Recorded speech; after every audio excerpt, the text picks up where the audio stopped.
Bismillahirrahmanirrahim. Assalamualaikum warahmatullahi wabarakatuh. Kali ini kita akan membahas mengenai unsur-unsur teks berita. Nah, Ibu harap kalian tetap semangat meskipun belajar dari rumah. Adapun tujuan pembelajaran hari ini, yang pertama yaitu menjawab pertanyaan tentang isi teks berita dengan benar. Yang kedua adalah menyimpulkan unsur-unsur berita dengan tepat. Belakangan ini kita sering mendapati adanya berita atau informasi yang tidak sesuai fakta. Orang-orang menyebutnya dengan hoax. Hal ini dianggap sangat berbahaya karena dapat menimbulkan permasalahan baru di dalam kelompok masyarakat. Akibatnya, banyak pihak yang jadi mudah terprovokasi dengan berita tersebut. Nah, agar kamu bisa membedakan berita yang benar-benar fakta dan hoax, yuk simak penjelasan di bawah ini. Kenapa banyak orang yang percaya dan mudah terprovokasi oleh berita-berita hoax? Karena banyak dari masyarakat kita yang belum bisa membedakan mana berita fakta, mana berita bohong.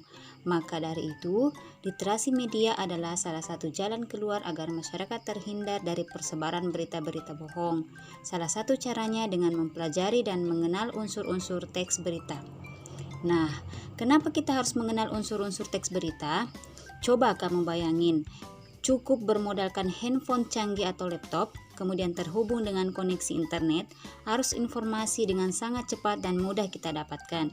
Ditambah lagi saat ini media daring dalam jaringan mulai banyak bermunculan.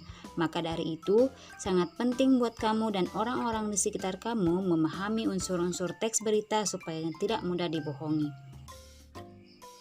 Adapun unsur-unsur teks berita adalah apa, siapa, kapan, di mana, mengapa, dan bagaimana.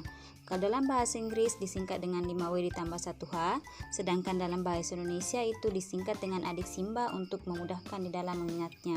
Adapun berita yang dikatakan baik apabila memenuhi keenam unsur tersebut. Nah, berikut ini adalah sebuah tayangan video berita. Peristiwa yang terjadi kemarin ya, ini juga masih terus diusut oleh pihak kepolisian. Jadi ada sebuah truk yang diduga mengalami remblong, menabrak rumah dan sejumlah kendaraan yang melintas di Bumi Ayu, Brebes, Jawa Tengah. Hingga Minggu malam, jumlah korban tewas mencapai 12 orang. Nah, pasca kejadian sejumlah anggota Ormas di kawasan Brebes melakukan pengadangan terhadap semua angkutan berat yang akan melewati tempat kejadian atau tempat terjadinya kecelakaan. Inilah detik-detik sebelum kecelakaan terjadi yang terekam CCTV saat lantas Polres Brebes. Minggu sore, lalu lintas terlihat ramai dengan kendaraan roda 2. Tiba-tiba, sebuah truk pengangkut gula melaju dengan kecepatan tinggi. Truk tersebut melaju dari arah Purwokerto menuju ke Brebes. Saat berada di perempatan Kretek Bumi Ayu, truk diduga mengalami remblong hingga menabrak sebuah mobil dan 18 unit sepeda motor. Truk juga menabrak rumah dan konter ponsel. Truk bernomor polisi H1996CZ dikendarai oleh seorang sopir dari Cilacap yang berusia 46 tahun. Akibat peristiwa ini, belasan orang dilaporkan tewas dan mengalami luka-luka. Hingga Senin dini hari, jumlah korban tewas akibat kecelakaan ini mencapai 12 orang. Semua jenazah korban telah diambil pihak keluarga untuk dimakamkan. Sedangkan 12 korban luka lainnya masih dirawat di Rumah Sakit Siti Aminah dan Rumah Sakit Alam Medika. Jasara Harja akan memberikan santunan kepada para korban. Untuk yang meninggal dunia, kami jaminkan sebesar 50 juta. Kami beri santuni kepada ahli waris yang sah, itu sebesar 50 juta rupiah. Dan bagi korban yang luka-luka, itu yang masuk ke rumah sakit, kami jaminkan biaya rumah sakitnya maksimal 20 juta rupiah, ditambah dengan biaya P3K maksimal 1 juta. Jadi totalnya 21 juta rupiah kami jaminkan.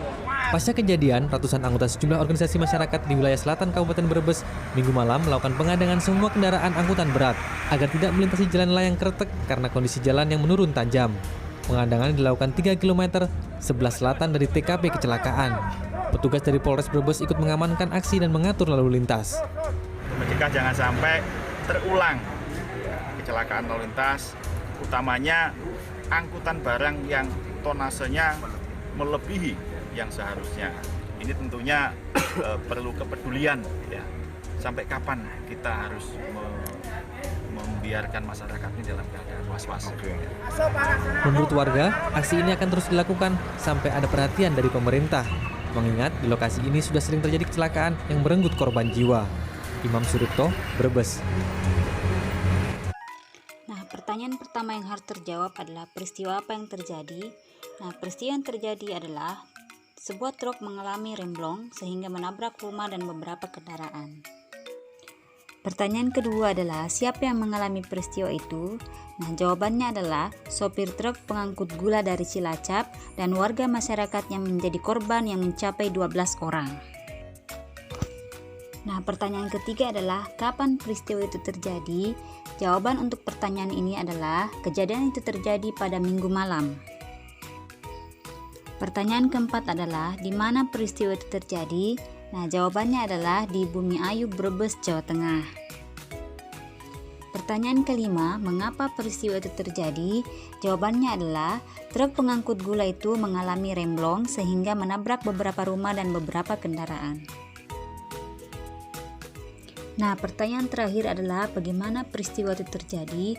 Jawabannya adalah sebuah truk yang dikendarai oleh sopir dari Cilacap mengalami remblong, kemudian menabrak beberapa rumah dan beberapa kendaraan sehingga menyebabkan korban jiwa mencapai 12 orang. Semua jenazah sudah diambil oleh pihak keluarga dari Rumah Sakit Siti Aminah dan Rumah Sakit Alam Medika. Kemudian, semua korban mendapatkan santunan dari Jasara Harja, baik yang meninggal maupun yang luka-luka. Demikianlah tadi pembahasan mengenai unsur-unsur teks berita. Semoga kalian bisa memahaminya.